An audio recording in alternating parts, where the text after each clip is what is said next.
சிவபெருமான் தான் புண்ணியத்தின் மொத்த ஹோல்சேல் டீலர். அவர் தான்.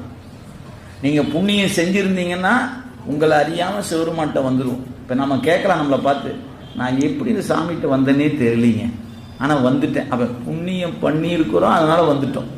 இவ்வளவுதான், வேற ஒண்ணு. அதான் என்ன புண்ணியம் செய்தனே நெஞ்சமே. சும்மா சொல்லிட்டு போனாரா திருஞான சம்பந்தர்? சும்மா உபச்சாரமா, சும்மா பேருக்கு தானுங்க, அப்படிலாம் இல்லை. அப்படி சும்மா பாடிட்டு போவோமே, அப்படி பாடிட்டு போனாரா என்ன? இல்லை, சிவஞானத்தை அமுதமாக உண்டவர்.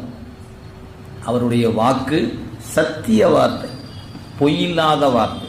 எனவே நாம புண்ணியம் செய்திருக்கிறோம் அப்படின்னு எப்படி கண்டுபிடிப்பது அப்படின்னு கேட்டா, இந்த பிறப்பில் நான் சிவபெருமானை வணங்குகிறேன் என்பதுதான் நான் செஞ்ச புண்ணியத்தின் அடையாளம்.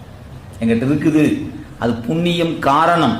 அந்த புண்ணியத்தினுடைய காரணத்தினால வெளிப்படுகிற காரியம் என்ன அப்படின்னு கேட்டீங்கன்னா, காரியம் சிவனடியார்